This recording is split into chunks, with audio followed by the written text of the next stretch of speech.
تو سورت آل عمران کے اختتام پر نئی سورت شروع ہو رہی ہے، سورت النساء۔ النساء کے معنی عورتیں، تو یہ عورتوں کے بارے میں بھی اس میں خاص احکام ہمارے سامنے آئیں گے۔ اس میں 176 آیات ہیں اور 24 رکوع ہیں۔ ان میں سے 23 آیات اور 3 مکمل رکوع تو اس پارے میں شامل ہیں، اور چوتھے رکوع کی 1 آیت اس پارے میں ہے اور 2 آیتیں اگلے پارے میں۔ تو فرمایا بسم اللہ الرحمن الرحیم، اللہ کے نام سے جو بہت مہربان نہایت رحم والا ہے۔ یا ایھا الناس، اے انسانیت، اے لوگو، اتقوا ربکم، تم سب اپنے رب کا تقوی رکھو، اپنے رب کا تقوی اپناؤ، ڈر اللہ کی ذات سے، پروردگار سے، اپنے پروردگار سے ڈرو۔ الذی خلقکم، جس نے تم سب کی تخلیق کی، تم سب کو پیدا کیا، من نفس واحدۃ، ایک ہی جان سے، وخلق منہا، اور پھر اسی جان سے اس نے تخلیق کی، زوجہا، اس کے جوڑے کی، اس کی بیوی کی، وبث منہما رجالا کثیرا، اور پھر ان دونوں سے بہت سے مرد ونساء اور عورتیں پھیلائیں، ان کا سلسلہ نکلا۔ واتقوا اللہ، اور اللہ کا تقوی اختیار کرو، الذی تساءلون بہ، جس کے نام کی تم ایک دوسرے سے جس کے نام پر تم مانگتے ہو۔ والارحام، اور خاص خیال رکھو رشتہ داریوں کا۔ ان اللہ کان علیکم رقیبا، یقیناً اللہ تبارک و تعالی تم سب پر نگران ہے۔ وآتوا الیتامی، اور یتیموں کو اموالہم، ان کے مال دے دیا کرو۔ ولا تتبدلوا الخبیث بالطیب، اور برے کو اچھے سے نہ تبدیل کر لیا کرو، ان سے تبدیلی مت کیا کرو۔ یہاں حکم دیا جا رہا ہے کہ یتیم، اگر کسی کے ہاں یتیم بھتیجے یا یتیم چھوٹے بھائی ہوں تو ان کا مال جو ان کا حق ہے ان کو دے دیا جائے، نمبر 1۔ اور نمبر 2 یہ کہ ایسا نہ ہو کہ اچھا مال بڑے رکھ لیں اور چچا رکھ لیں، اور جو اس میں سے برا مال ہے وہ یتیموں کے حوالے کیا جائے۔ تو یہ اس بارے میں۔ اور تیسرا یہ فرمایا ولا تأکلوا اموالہم، اور ان کے مال ہڑپ مت کیا کرو، اموالہم، اور ان کے مالوں کو ہڑپ مت کرو، مت شامل کھاؤ، ان کے مالوں کو مت کھاؤ، الی اموالکم، اپنے اموال کی طرف، یعنی ان کے مال کو اپنے مال میں شامل نہ کر لیا کرو بلکہ اس کا علیحدہ سے حساب رکھو۔ انہ کان حوبا کبیرا، یقیناً یہ بہت بڑا گناہ ہے۔ یعنی یہ 3 چیزیں بتائی گئیں، ان میں سے کچھ بھی تم سے سرزد ہوا تو وہ بہت بڑا گناہ ہے۔ ان کے مال کو، ان کا مال نہ دینا، ان کی اچھی چیزوں کو بری چیزوں سے بدل دینا، یا اچھی چیزیں خود رکھ لینا، بری چیزیں انہیں دے دینا، اور نمبر 3 یہ ہے کہ ان کے مال کو اپنے مال میں شامل کر کے اپنا مال کا حصہ بنا لینا، یہ جائز نہیں ہے۔ آگے فرمایا وَإِنْ خِفْتُمْ أَلَّا تُقْسِطُوا فِي الْيَتَامَى، اگر تمہیں یہ خوف دامن گیر ہو کہ تم یتیموں میں انصاف نہیں کر سکو گے، یہ بھی خاص سیاق و سباق ہے۔ ان کے ہاں، عرب کے جاہلوں کے ہاں یہ رسم تھی کہ ان کے ہاں جو بھتیجی کی صورت میں یا کبھی کسی کا سرپرست، کسی بچی کا والد فوت ہو جاتا تو چچا زاد بھائی اس کو اپنے سرپرستی میں لے لیتے، تو وہ خوبصورت ہوتی اور ان کے پاس پیسہ ہوتا تو ان سے خود نکاح کر لیتے کہ اس بہانے حق مار بھی زیادہ نہیں دینا پڑے گا کیونکہ ہماری اپنی دسترس میں ہے، اور دوسرا یہ ہے کہ ان کی جائیداد بھی ہم ہتھیا لیں گے یا اس پر اپنا قبضہ رکھیں گے۔ تو فرمایا کہ ایسی صورت میں تم اگر ہو تو بہتر یہ ہے کہ تم ان کی بجائے ان سے نکاح کرو، باقی عورتوں سے کر لو، لیکن ان کے حقوق اگر ادا نہیں کر سکتے تو ان سے پھر نکاح نہ کرو۔ لہذا فرمایا وَإِنْ خِفْتُمْ، اور اگر تمہیں اندیشہ ہو اللہ تُقْسِطُوا فِي الْيَتَامَى، کہ یتیموں کے بارے میں تم انصاف سے کام نہیں لے سکو گے، فَانْكِحُوا، تو پھر نکاح کر لو، مَا طَابَ لَكُمْ، جو تمہیں پسند ہیں، مِنَ النِّسَاء، عورتیں، دیگر عورتیں بھی ہیں، ان سے نکاح کرو، مَثْنَا، 2 کر لو، وَثُلَاثَ، 3 شادیاں کر لو، وَرُبَاعَ، 4 بیویاں کر لو، یہ تمہیں اجازت ہے، 2 3 4، کیونکہ عرب میں پہلے یہ تھا کہ کوئی حد بھی مقرر نہیں تھی، جس کا جتنا چاہتا تھا 10 20 بیویاں کر لیتا تھا، تو یہاں شریعت نے ان کے لیے مقرر کر دیا کہ 4 سے زیادہ نہیں کر سکتے، ایک وقت میں بیویاں نہیں رکھ سکتے۔ اور دوسرا، یتیموں پر نظر رکھنے کی بجائے تم عمومی کہ ان کے تم کیونکہ ان کا پیچھے مانگنے والا کوئی نہیں، ان کے حقوق طلب کرنے والا کوئی نہیں، تو لہٰذا اگر تمہیں خطرہ ہو کہ تم ان کے حقوق ادا نہیں کر سکو گے تو پھر دیگر عورتوں سے شادی کیا کرو، ان سے نہ کرو۔ اگر حقوق ادا کر سکو تو ان سے شادی کرو۔ آگے فرمایا فَإِنْ خِفْتُمْ، اگر یہ جو 2 2 3 3 4 4 والی جو بات ہے، فَإِنْ خِفْتُمْ، اور اگر تمہیں اندیشہ ہو، اللہ تعدلو، کہ ان کے درمیان بھی انصاف نہیں قائم رکھ سکو گے، عدل نہیں کر سکو گے، فواحدۃ، تو پھر ایک ہی بیوی کافی ہے، او ما ملکت ایمانکم، یا جو تمہاری کنیزیں ہیں، جو تمہارے ہاتھ کی ملکیت یعنی تمہاری کنیزیں ہیں، پھر انہی پہ اکتفا کرو۔ ذالک ادنی اللہ تعولو، اور یہ زیادہ قریب ہے کہ تم کسی کی طرف میلان کر بیٹھو، کہیں ایسا نہ ہو کہ کسی کی طرف زیادہ میلان ہو اور کئی بیویاں بالکل محروم ہو جائیں، تو اس لیے بہتر ہے کہ پھر ایک ہی رکھو۔ وآتوا النساء صدقاتہن نحلا، ہاں، اور اپنی عورتوں کو، بیویوں کو، ان کے صدقات یعنی ان کے حق مہر جو ہیں، نحلا، خوش دلی سے دیا کرو۔ فإن طبن لکم،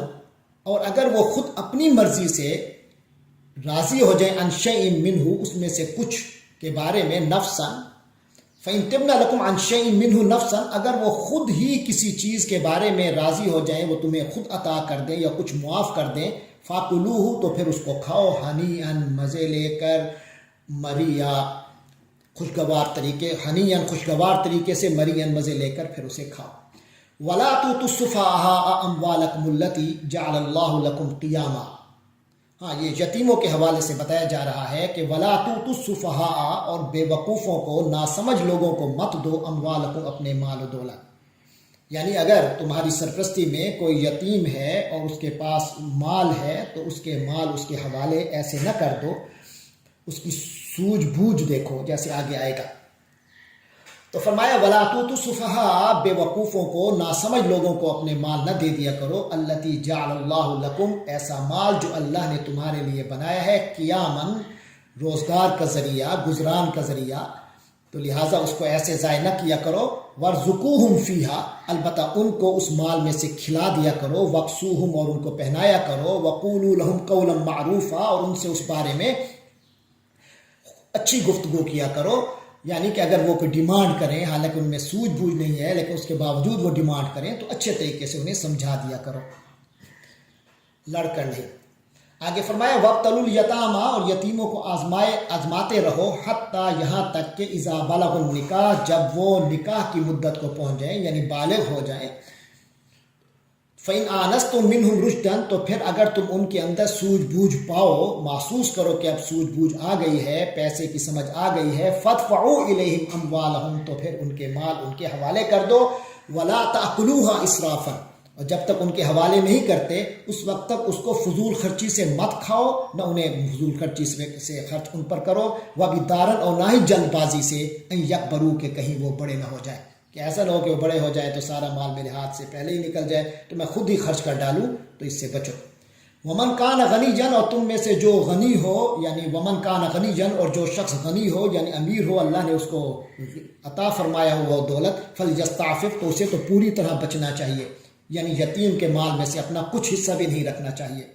کیونکہ جو سرپرست ہوتا ہے اس کی بہت ساری ذمہ داریاں ہوتی ہیں، یتیم کے حوالے سے وہ ٹائم دیتا ہے، اپنی صلاحیتیں دیتا ہے، لیکن فرمایا اگر امیر ہے تو پھر تو اسے بچا رہے، اپنا حصہ نہ نکالے۔ ومن کان فقیرا، اور جو غریب ہو، فقیر ہو، تنگ دست ہو، فلیأکل، وہ اس میں وہ کھا سکتا ہے، بالمعروف، دستور کے مطابق، بس اندازہ کر لے کہ کتنا حصہ میرا بنتا ہے، وہ اپنا لے لے، اپنی کارگزاری کا، اپنی ذمہ داریوں کا کچھ حصہ اگر ضرورت ہے تو اس میں سے لے سکتا ہے کھانے کو۔ فَإِذَا دَفَعْتُمْ إِلَيْهِمْ أَمْوَالَهُمْ، فرمایا پس جب تم ان کے مال ان کے حوالے کر دو، فَأَشْهِدُوا عَلَيْهِمْ، تو ان پر گواہ بنا لو، وَكَفَى بِاللَّهِ حَسِيبًا، اور اللہ تعالیٰ ہی کافی ہے حساب کرنے والا۔ لِلرِّجَالِ نَصِيبٌ، آگے وراثت کے حوالے سے بات آ رہی ہے، عرب کے ہاں یہ تھا، جاہلیین کے ہاں، کہ وہ عورتوں کو حصہ نہیں دیتے تھے اور یتیم چھوٹے بچوں کو بھی حصہ نہیں دیتے تھے، حصہ ہڑپ کر جاتے تھے، تو فرمایا للرجال نصیب، مردوں کا بھی حصہ ہے، مما ترک الوالدان، اس میں سے جو ان کے والدین چھوڑ جائیں، والاقربون، اور قریبی رشتہ دار، جو قریبی رشتہ دار اور والدین چھوڑ جاتے ہیں اس میں مردوں کا بھی حصہ ہوتا ہے، وللنساء نصیب، اور عورتوں کا بھی اس میں حصہ ہوتا ہے، مما ترک الوالدان والاقربون، جو والدین اور قریبی رشتہ دار چھوڑ جائیں۔ مما قل منہ او کثر، وہ وراثت کا مال، وہ ترکے کا مال، چاہے قل منہ اس میں چاہے وہ تھوڑا ہو او کثر یا زیادہ ہو، بہرحال اس میں حصہ کرنا ہوتا ہے، ہر ایک کا حصہ ہوتا ہے۔ نصیبا مفروضہ، جو مقرر شدہ حصہ ہے وہ ہر ایک کو ملنا چاہیے۔ وَإِذَا حَضَرَ الْقِسْمَةَ أُولُو الْقُرْبَى، اور جب جائیداد کی تقسیم کے وقت، حضر القسمۃ تقسیم کے وقت، اولو القربہ کوئی قریبی ایسے رشتہ دار آ جائیں جن کا جائیداد میں وراثت میں حصہ نہیں ہے، والیتامى، اور یتیم کچھ لوگ جمع ہو جائیں، والمساکین، اور مسکین جمع ہو جائیں، فارزقوہم، تو ان کو بھی کھلا دیا کرو، منہ اس میں سے۔ یعنی کہ اگر ایسے رشتہ دار یا غریب و مساکین اور یتامہ اکٹھے ہو جائیں جائیداد کی وراثت کی تقسیم کے وقت جن کا اپنا حصہ اس میں نہیں ہے، تو اس کا اصول یہ ہے کہ ان کو بھی کھلا دیا کرو۔ یہ واجب نہیں ہے، مستحب ہے، یعنی بہتر ہے کہ ان کو بھی کچھ کھلا دیا جائے، اس میں سے کچھ حصہ دے دیا جائے تاکہ وہ بھی خوش ہو جائیں۔ لیکن یہ حصہ کون دے گا؟ وہ جو بالغ لوگ ہیں، جو بالغ وارث ہیں، وہ اپنے حصے میں سے کچھ نہ کچھ دے سکتے ہیں، البتہ جو نابالغ ہیں ان کے حصے میں سے نہیں دیا جائے گا۔ آگے فرمایا وَقُولُوا لَهُمْ قَوْلًا مَعْرُوفًا، اور ان سے اچھے طریقے سے بات کیا کرو۔ وَقُولُوا لَهُمْ، اور ان سے بات کیا کرو، قَوْلًا مَعْرُوفًا، اچھے طریقے کی بات، اچھے انداز میں گفتگو کر لو۔ یعنی اگر ان کو جو حصہ نہیں دینا تو یقیناً ان کو آرام سے پیار سے سمجھاؤ۔ وَلْيَخْشَ الَّذِينَ لَوْ تَرَكُوا مِنْ خَلْفِهِمْ ذُرِّيَّةً ضِعَافًا، یا پھر یتیموں کے مال میں خیانت کرنے سے منع کیا جا رہا ہے، اس کے لیے سمجھایا جا رہا ہے انسانوں کو کہ یتیموں کے مال میں کسی قسم کی بے اعتدالی مت کرو، اس کے لیے ایک سمجھانے کا اصول ہے۔ فرمایا ایک طریقہ کار اختیار کیا اللہ نے، فرمایا وَلْيَخْشَ الَّذِينَ لَوْ تَرَكُوا مِنْ خَلْفِهِمْ ذُرِّيَّةً ضِعَافًا، اور ڈرنا چاہیے ان لوگوں کو کہ اگر انہوں نے اپنے پیچھے کوئی کمزور اولاد چھوڑی ہوتی، خافوا علیہم، تو ان کا اندیشہ ہوتا، تو ان کے بارے میں ایک ڈر ہوتا کہ ان کے ساتھ زیادتی نہ ہو۔ اسی طرح اب جو یتیم تمہارے ہاتھوں میں آئے ہیں، تمہارے اب اختیار میں آئے ہیں، تو ان کے بارے میں بھی فَلْيَتَّقُوا اللَّهَ، تو ایسے لوگوں کو چاہیے اللہ کا ڈر رکھیں، اللہ کا تقوی رکھیں۔ وَلْيَقُولُوا، اور بات کریں، قَوْلًا سَدِيدًا، سیدھی بات، اسٹریٹ بات کریں، کوئی ٹیڑھی میری بات نہ ہو۔ ان الذین یاکلون اموال الیتامی، بے شک جو لوگ یتیموں کا مال ہڑپ کر جاتے ہیں، کھا جاتے ہیں ظلماً ظلم سے، انما یاکلون فی بطونہم، یقیناً یہ لوگ اپنے پیٹوں میں ڈال رہے ہیں، کھا رہے ہیں، نارن آگ، وسیصلون سعیرا، اور دہتی آگ میں جلیں گے۔